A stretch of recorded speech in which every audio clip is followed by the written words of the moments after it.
حضور نے فرمایا کہ بے نمازی کو موت کے وقت 3 قسم کی سزائیں دی جاتی ہیں۔ نمبر 1 وہ بھوکا مرے گا، نمبر 2 وہ ذلیل ہو کر مرے گا، نمبر 3 وہ پیاسا مرے گا اگرچہ کہ اسے 7 سمندروں کا پانی پلا دیا جائے۔ یہ بے نمازی کی سزا ہے،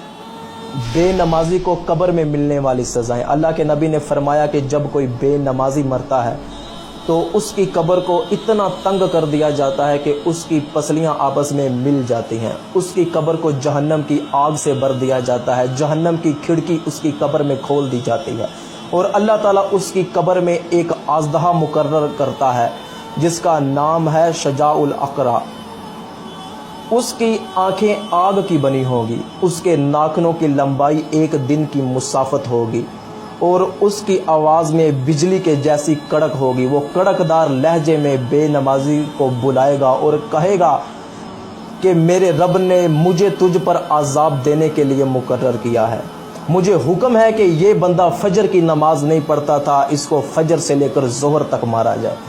یہ بندہ ظہر کی نماز نہیں پڑھتا تھا، اس کو ظہر سے لے کر عصر تک مارا جائے، یہ بندہ عصر کی نماز نہیں پڑھتا تھا، اس کو عصر سے لے کر مغرب تک مارا جائے، اور پھر یہ بندہ مغرب کی نماز نہیں پڑھتا تھا، اس کو مغرب سے لے کر عشاء تک مارا جائے،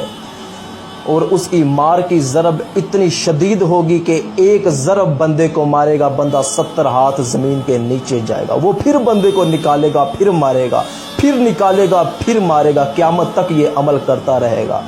اب بتاؤ کہ جو بے نمازی ہے قبر میں کتنی تکلیف اور کتنا سخت عذاب برداشت کرنا پڑے گا۔ تو اللہ تعالیٰ سے دعا کرو کہ ہماری نسلوں میں بھی کوئی بے نمازی نہ ہو۔ اللہ تعالیٰ ہمیں 5 وقت کی بعد جماعت نماز پڑھنے کی توفیق عطا فرمائے۔